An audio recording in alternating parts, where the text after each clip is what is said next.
We are on the hill of Deir El-Azar, near the village of Abu Ghosh, around us, below us. And we are about 10 kilometers, a little bit more west of Jerusalem, on the way to the coastal plain.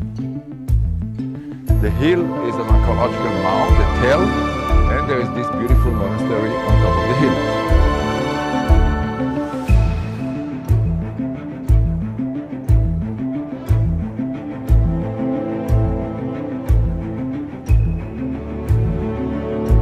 There is a broad understanding among biblical scholars and archaeologists that this is the location of the biblical site of Kiryat Yearim.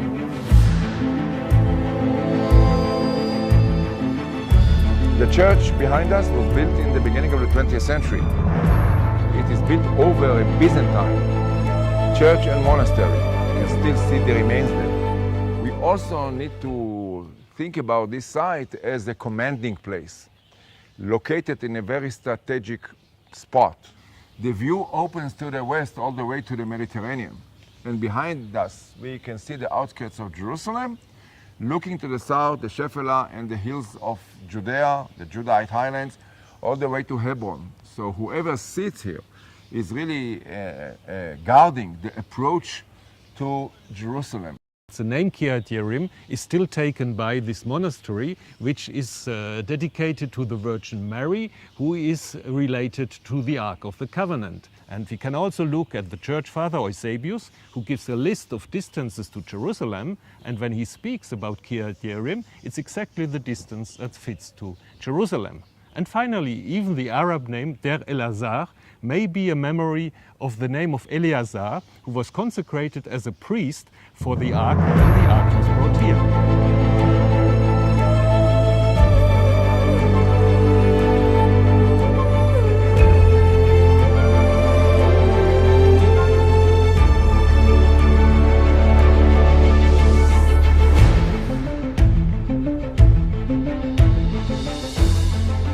The Ark narrative is related in the books of Samuel, and according to this story, in the beginning the Ark was in Shiloh, in the sanctuary of Shiloh, which is in the north of Israel, and then it was captured by the Philistines during a war with the Israelites. The Philistines brought it to the temple of Dagon in Ashdod, but there the Ark destroyed the god Dagon, the statue of the god Dagon. And then they brought it to other Philistine cities, but still the Ark always did a lot of plagues, and finally the Philistines decided to bring it back to Israel. From there it came first to Beit Shemesh, and from Beit Shemesh here to Kiryat Yearim. There's another story telling then that David would have taken the Ark from here to bring it to Jerusalem, but this is probably a later story. So the interesting thing is that the Ark was not brought back to Shiloh. Everybody would have expected that. It was brought here to Kiryat Yearim. So that means this place is special in relation to the Ark. And the story was probably told to show the importance of the place. And why was this place so important?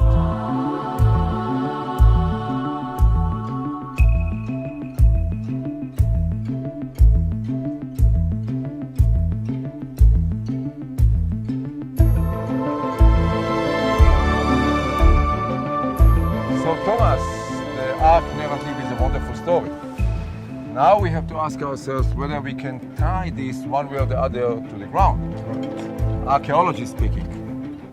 So we are not here to raid the lost Ark.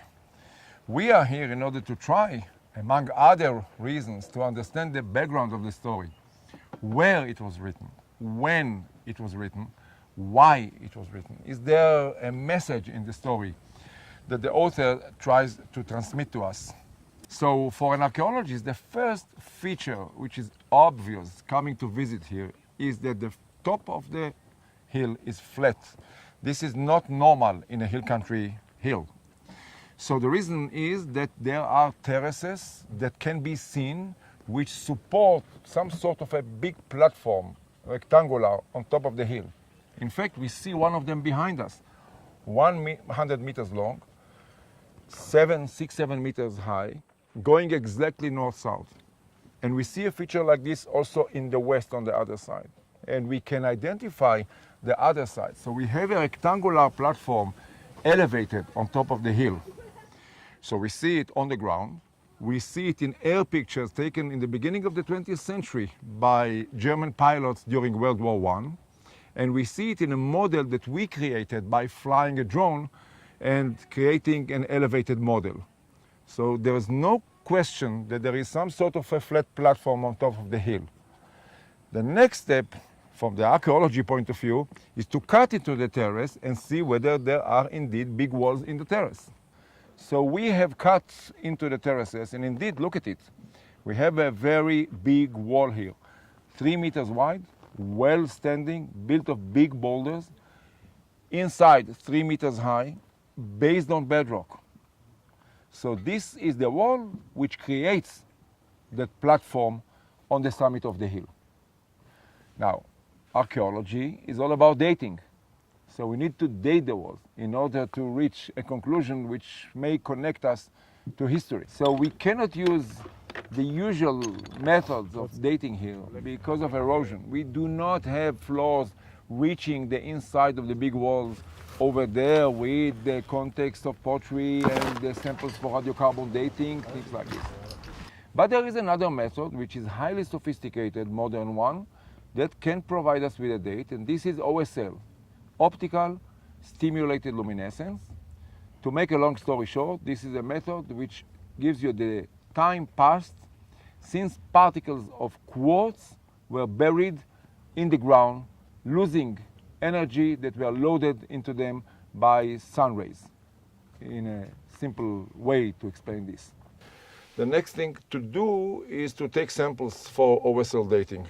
And see what's, yeah. So for instance, we can take a sample from here, yeah. for the old part, and then we can take a sample from here, for instance, for the reparation part. Yeah. So, and we need to take this out in order to have a full picture of the wall, so that we can prepare a 3D model in order to present it when we publish the results and say this is what we think. And we took 10 samples, and we have the results now. The most important results, of course, are for the beginning, for the construction of the big walls. And the earliest date fall between 1150 and 750 BC. Now, this is in the Iron Age, but it's not good enough. Why is that? Because the uncertainty is big. We need to diminish it. And we can do this by connecting the results of the OSL with the settlement history of the site, because one cannot expect walls like this to have been constructed in a period when the site did not prosper. So incorporating this kind of information, I think that we can solidly say that the walls were constructed in the first half of the 8th century, between around 800 and 750 BC. Now, Thomas, the question is who did it? Yeah. It's like in a crime scene. Who did it? And we have 3 candidates, basically. Judah on the right, Assyria in the background, and Israel on the left.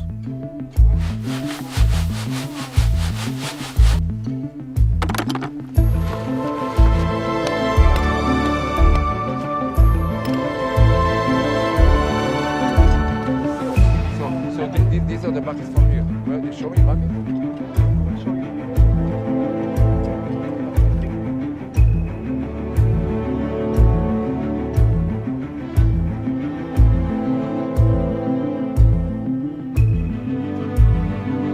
If you do it like in a crime scene, I think we start with the less probable candidate, and the less probable candidate is clearly Judah.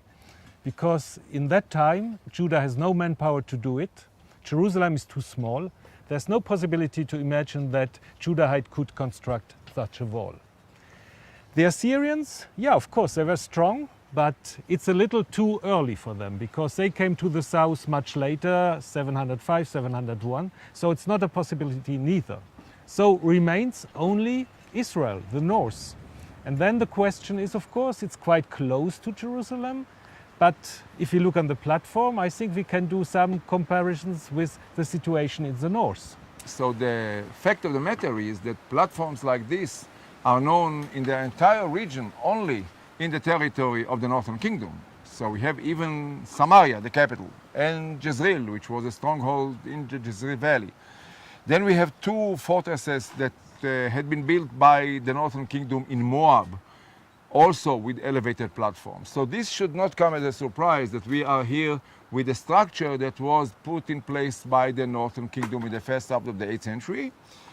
And it should not come as a big surprise also from the territorial point of view, Thomas. Right. If we go back to the Bible, we see that in the book of Joshua, Kiryat Yearim is sometimes related to Judah, to the tribe of Judah, or to the land of Judah, and sometimes to Benjamin. And in the oldest text, it's probably Benjamin. And Benjamin is part of the north. So we have here clearly a border situation. And we also have evidence in the second book of Kings of the battle of Beth Shemesh. Joash, king of Israel, in the beginning of the 8th century, defeats the king of Judah at Beth Shemesh, takes him captive, and breaks the walls of Jerusalem. The meaning is that Judah becomes vassal of Israel.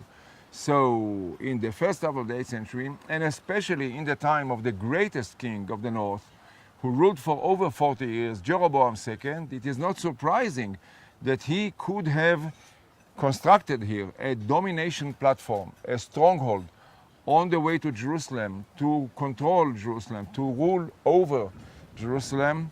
And then, of course, we have another question, whether this can, one way or the other, be connected back to the Ark narrative.